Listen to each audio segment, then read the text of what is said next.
ইসলাম সাহেবকে এখানে আসার জন্য অনুরোধ করছি।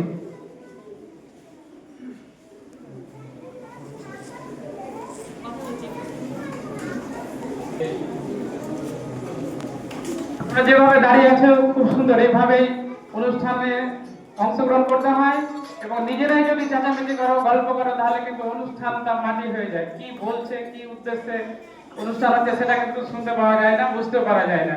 তাহলে খুব সুন্দর ভাবে আছো, এইভাবেই থাকো যতক্ষণ আমরা অনুষ্ঠান পরিচালনা করছি। আচ্ছা, এবারে আমাদের সাদাবকে বরণ করে দিচ্ছেন উত্তরীয় দিয়ে আমাদের স্কুলেরই ভারপ্রাপ্ত প্রধান শিক্ষক রফিকুল ইসলাম সাহেব।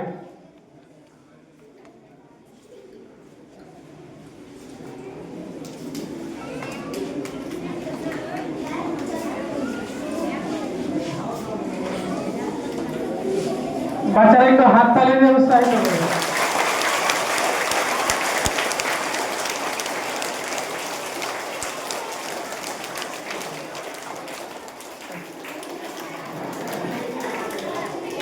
আচ্ছা, এই যে দীর্ঘ পথ চলা, আজকে আমরা এই উভয় সাদাবকে এখানে ডেকেছি। তার জীবনের যে সংগ্রাম, এই জায়গায় প্রতিষ্ঠিত হতে গিয়ে, এই জায়গা পর্যন্ত পৌঁছাতে গিয়ে কতটুকু পরিশ্রম, কতটুকু ত্যাগ, কত তিতিক্ষার বিনিময়ে এই জায়গায় পৌঁছেছে, সেই বিষয়ে একটু আমরা বাচ্চাদের অনুপ্রেরণার জন্য শুনে নেব।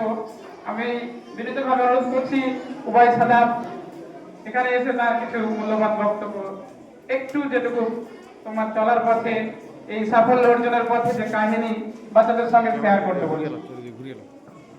প্রথমত এখানে উপস্থিত আমার শিক্ষক শিক্ষিকা বৃন্দ এবং আমার ভাই বোনদের জানাই আজকের দিনে আন্তরিক সালাম এবং সকলকে জানাই শুভ সকাল।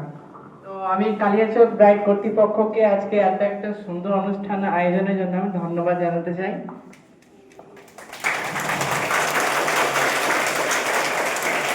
তো আমি আমার ছোট ভাইদের উদ্দেশ্যে এটাই বলবো যে মাধ্যমিক হচ্ছে তোমাদের জীবনের প্রথম বড় পরীক্ষা, কিন্তু এটাই যে চূড়ান্ত পরীক্ষা না, এরপরও অনেক পরীক্ষা আসবে।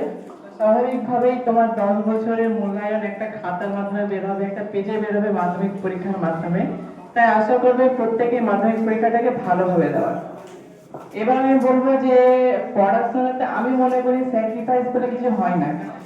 যখন তুমি পড়াশোনাটাকে ভালোবেসে পড়বে তখন তোমার কাছে কিছু চাপ মনে হবে না। আমি সত্যি বলছি, আজ অব্দি পড়াশোনায় কোনোদিন চাপ নিয়ে পড়িনি, যতটা ভালো লাগতো পড়তাম এবং তারই ফল আমি পেয়েছি। এবং আমি তোমাদের ভাই বোনদেরকে বলবো যে পরবর্তীতে তোমরাও আশা করি ভালো জায়গায় যাবে, ভালো স্কোর করবে।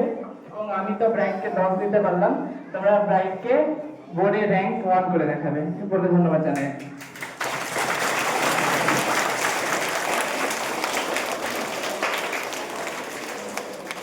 অসংখ্য ধন্যবাদ উভয় সাদাবকে।